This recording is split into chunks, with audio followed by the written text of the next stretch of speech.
In the name of the Father, and of the Son, and of the Holy Spirit. Amen. The grace of our Lord Jesus Christ, and the love of God, and the fellowship of the Holy Spirit be with you all.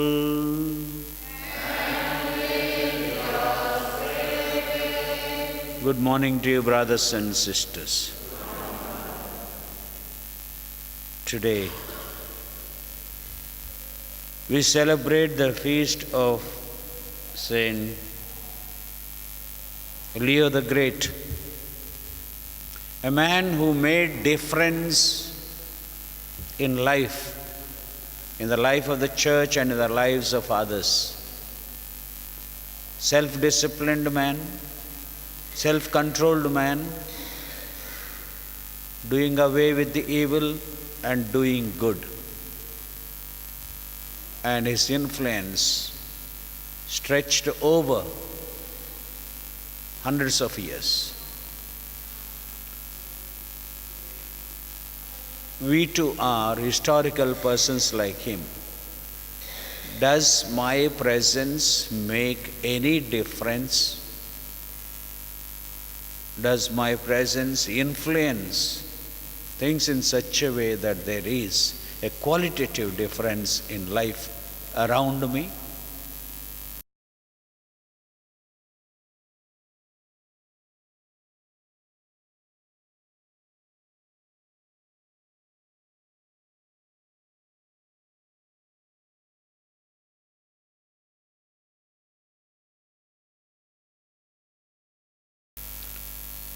You were sent to heal the contrite. Lord, have mercy. You came to call sinners. Christ, have mercy. You plead for us at the right hand of the Father. Lord, have mercy. May Almighty God have mercy on us, forgive us our sins, and bring us to life everlasting. Let us pray.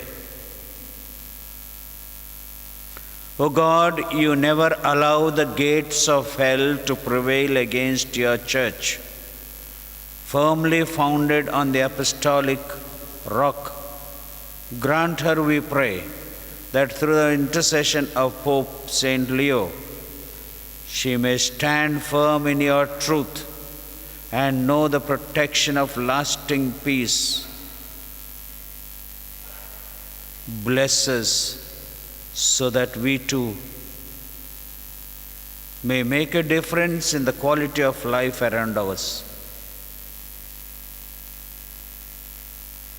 We ask for this grace through our Lord Jesus Christ, your Son, who lives and reigns with you and with the Holy Spirit, one God, forever and ever. Please take page number 214 from the New Testament. The letter of St. Paul to the Titus, chapter 1, verse 1 to 9. Paul, a servant of God and apostle of Jesus Christ, for the sake of the faith of God's elect and the knowledge of the truth that is accordance with godliness, in the hope of eternal life that God, who never lies, promised before the ages began. In the due time, he revealed his word through the proclamation with which I have been entrusted by the command of God our Savior. To Titus, my loyal child in the faith we share, Grace and peace from God the Father and Christ Jesus our Savior.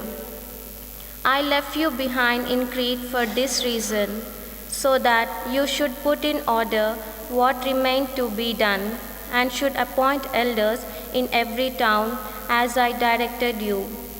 Someone who is blameless, married only once, whose children are believers, not accused of debauchery and not rebellious. For a bishop, as God's steward, must be blameless. He must not be arrogant or quick-tempered or addicted to wine or violent or greedy for gain. But he must be hospitable and lover of goodness, prudent, upright, devout, and self-controlled. He must have a firm grasp of the word that I trust worthy in accordance with the teaching, so that he may be able both to preach with sound doctrine and to refute those who contradict in it. The word of the Lord. Please take page number 587 from the Old Testament. Psalm 24, verse 1 to 6. Let us recite together. The earth is the God's and all its, the world and those who live in it. For he has founded it on the seas and established it on the rivers. Who shall ascend the hills of the Lord, and who shall stand it in his holy place? Those who have clean hands and pure hearts, who do not lift up their souls to what is false, and do not swear deceitfully. They will receive blessings from the Lord, and vindication from the God of the salvation. Such is the company of those who seek him, who seek the face of the God of Jacob. Please stand for the gospel acclamation.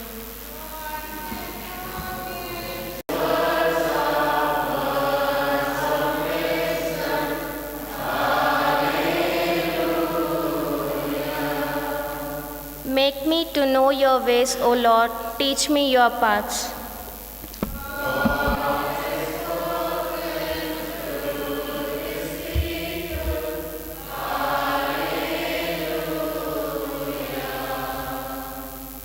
Luke chapter 17, verses 1 to 6, page 80.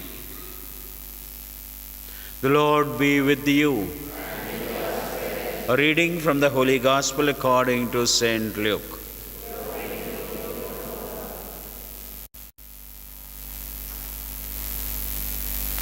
Jesus said to his disciples,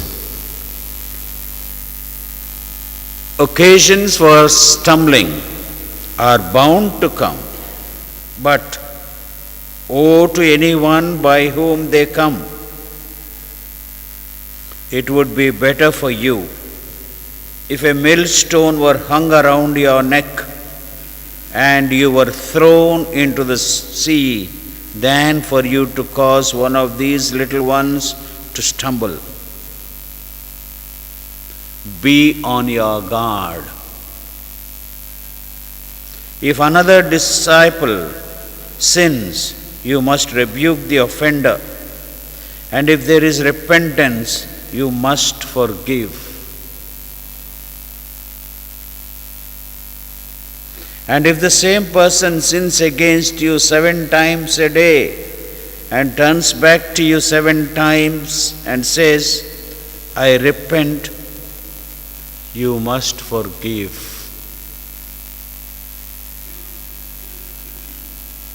The apostle said to the Lord, increase our faith. The Lord replied, if you had faith the size of a mustard seed, you could say to this mulberry tree, be uprooted and planted in the sea, and it would obey you.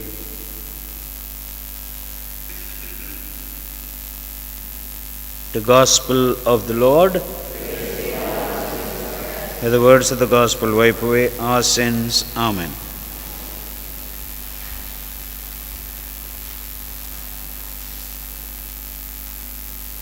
Friends,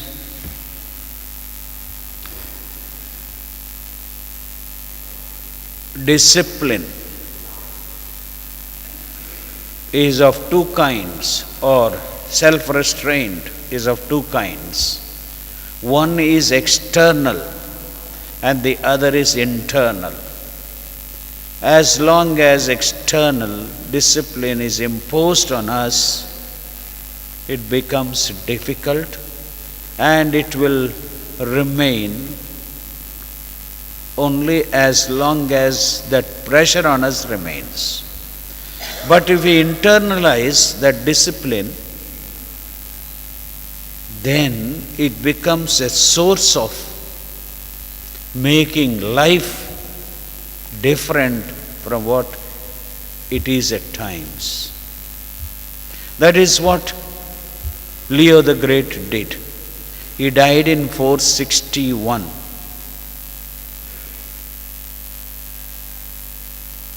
He was a man of peace.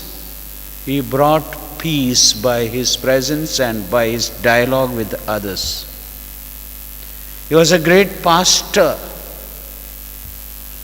He had his own problems, especially when the ravages of Huns were there. They were destroying everything on their way. Attila,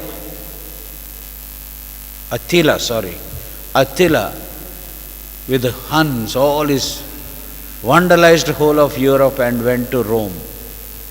This man with full garb of the Pope, Bishop of Rome, went and met face to face with this man whose brute force destroyed everything around. He wanted to sack Rome, but this man went to him face to face, and his presence made a difference. Rome was saved.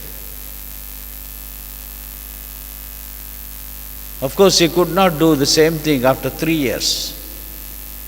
Another wave of vandalism came. Rome was sacked, many were taken in prison to Africa. And there's a great pastor and sent missionaries to care for them. Till today we still have about 90 sermons written by him.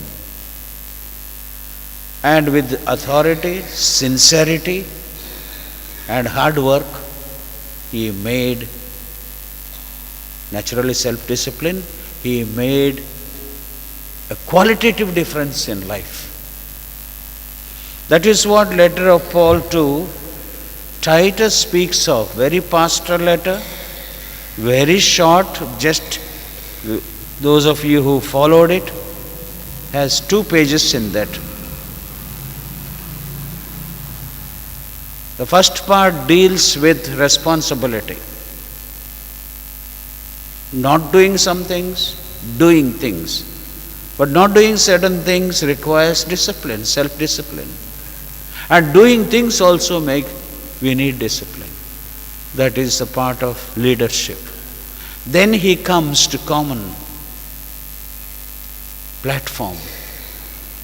Men, older women, young men, widows, etc. And he gives exhortation. A man who disciplined himself is speaking through that letter. His experience he gives to Titus, how to deal with these different groups. And the third part speaks of the way we should behave ethically. That means niti nyayam. How to move about as Christians, as people who are self-controlled, as people who are self-disciplined, and how to deal with children also is treated. And it's a great letter, though it is small.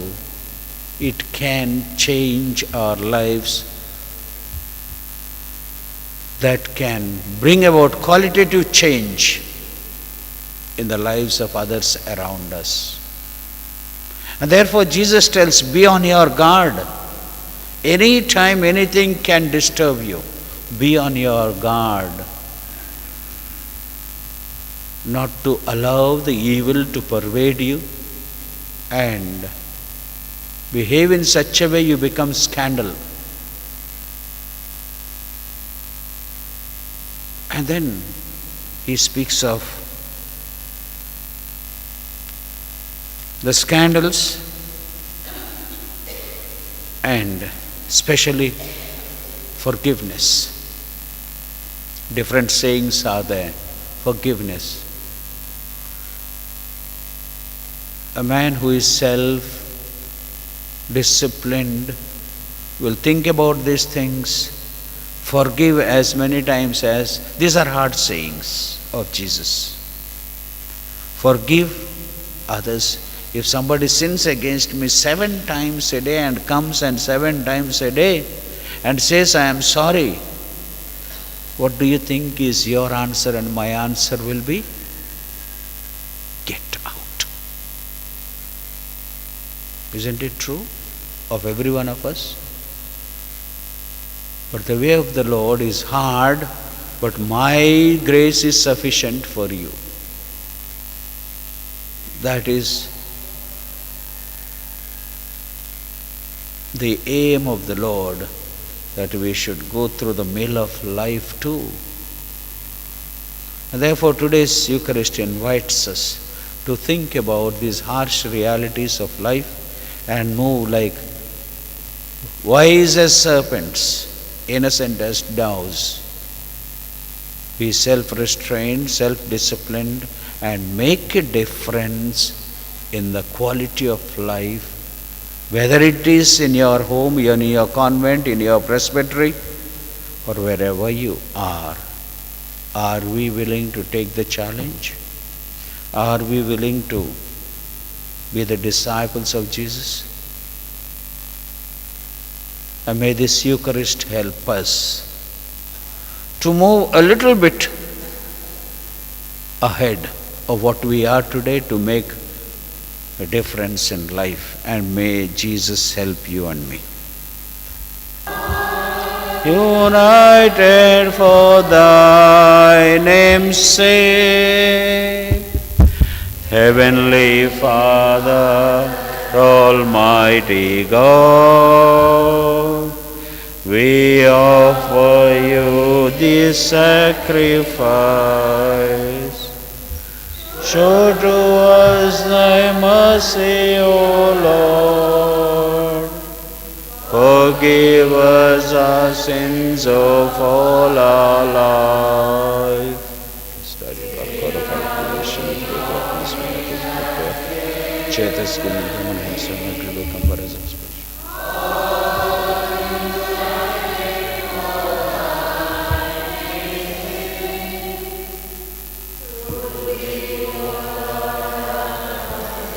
Blessed are you, Lord God of all creation. Through your goodness we have this morning to offer the fruit of the vine, the work of human hands will become for us a spiritual drink.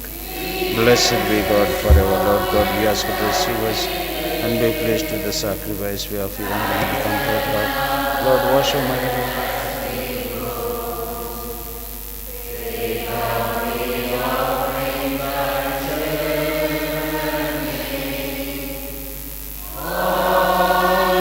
United for the name's sake. Let us pray, brethren, this sacrifice of ours may be acceptable to God, the Almighty Father.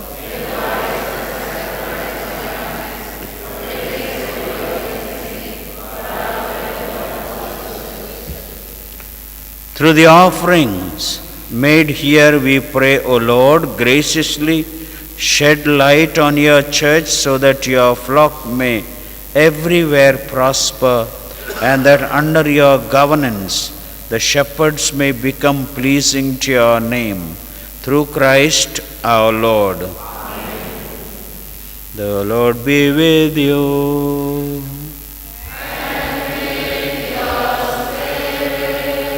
Lift up your hearts. Let us give thanks to the Lord our God. It is right and It is truly right and just our duty and our salvation, always and everywhere to give you thanks, Lord, Holy Father, Almighty and eternal God.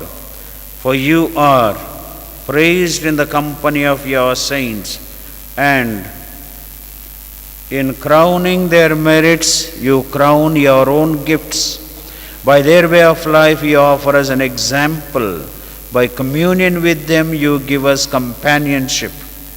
By their intercession, show us support, so that encouraged by so great a cloud of witnesses, we may run as victors in the race before us and win with them the imperishable crown of glory.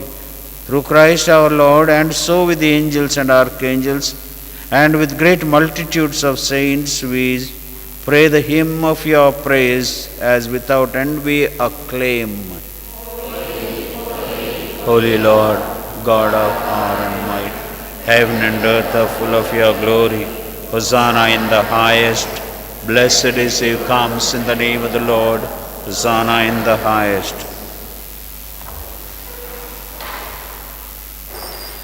You are indeed holy, O Lord, the fount of all holiness. Make holy, therefore, these gifts, we pray, by sending down your Spirit upon them like the dewfall, so that they may become for us the body and blood of your Son, our Lord Jesus Christ. At the time he was betrayed and entered willingly into his passion, he took bread, and giving you thanks, broke it and gave it to his disciples, saying, "Take this, all of you, and eat of it. For this is my body, which will be given up for you."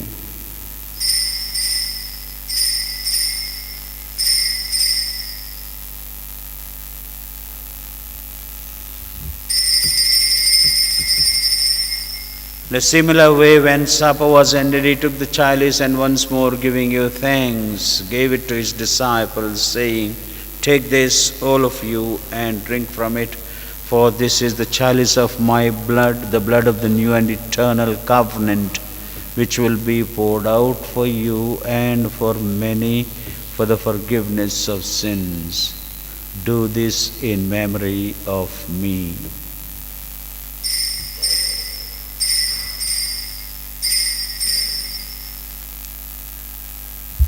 The mystery of our faith.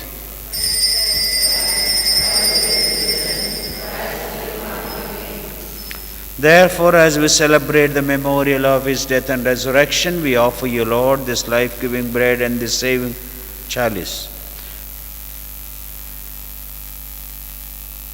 giving thanks that you have held us worthy to be in your presence and minister to you. Humbly we pray that, partaking of this body and blood of Christ, we may be gathered into one by the Holy Spirit. Remember, Lord, your church spread throughout the world. Remember this community gathered here, and bring your church to the fullness of charity, together with Francis, our Pope, our Bishop, and all the clergy, and the people that are gathered here, together with those who are represented, and those who unite us through their masses. Bless and approve our offering. Remember also our brothers and sisters who have fallen asleep in the hope of the resurrection, and all who have died in your mercy. Welcome all those whose names are placed on this altar into the light of your face.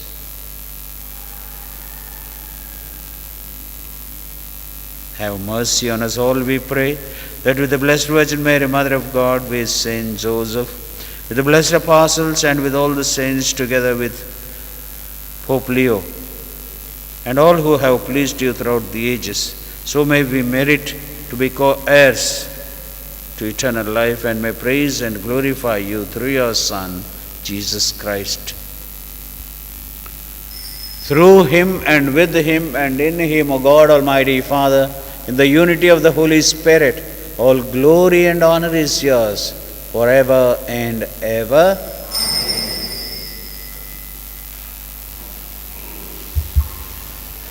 Informed by his divine teaching, let us pray. Our Father, who art in heaven, hallowed be thy name. Thy kingdom come, thy will be done, on earth as it is in heaven. Give us today our daily bread. Forgive us our sins.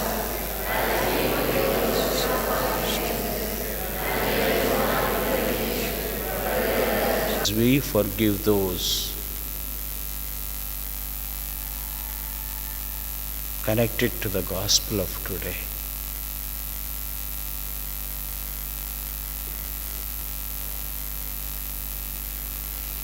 Deliver us, Lord, from every evil. Graciously grant peace in our days, that with the help of your mercy, we may be always free from sin and safe from all distress as we await the blessed hope and the coming of our Savior, Jesus Christ. Lord Jesus Christ, you said to your apostles, I leave you peace, my peace I give you. Look not on our sins, but on the faith of the church and the community gathered here, and grant us the peace and unity of your kingdom, where you live forever and ever. Amen. The peace of the Lord be always with you. Let us offer one another a sign of peace.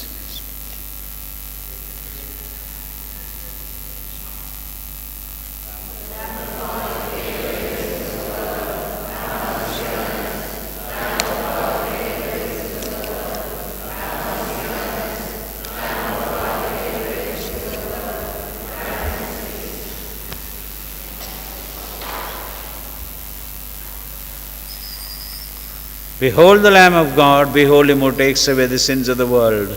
Blessed are we who are invited to the supper of the Lamb.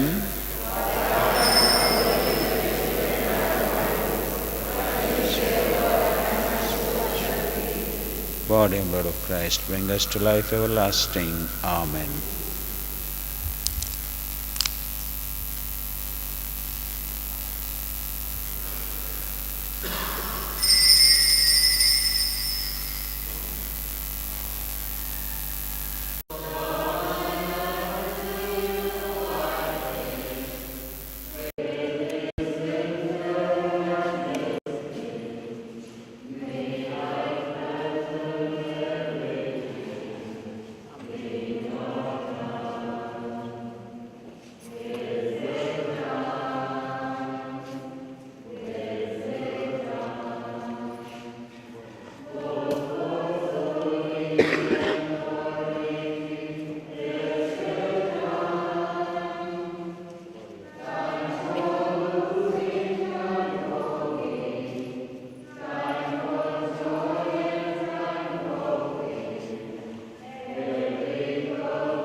Let us just whisper a prayer, say, for the people who are celebrating their anniversaries and birthdays. Simply say, Lord, bless them.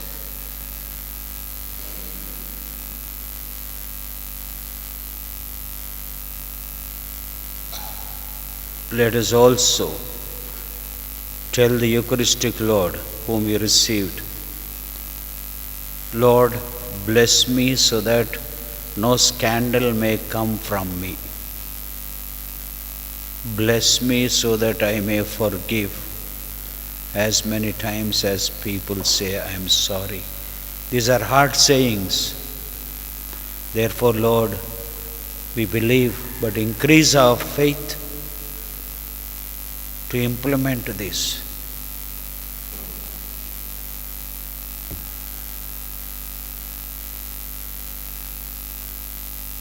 Be pleased, O God, we pray, To govern the church you have nourished by the holy meal, so that, firmly directed, she may enjoy ever greater freedom and persevere in integrity of religion. Bless us, be with us, so that we may become trendsetters in bringing qualitative life in the world around us. We ask for this grace through Christ our Lord. The Lord be with you. The Almighty God bless us, the Father, Son, and the Holy Spirit. Let us go in the peace of the Lord. Thank you. God bless you. Good day.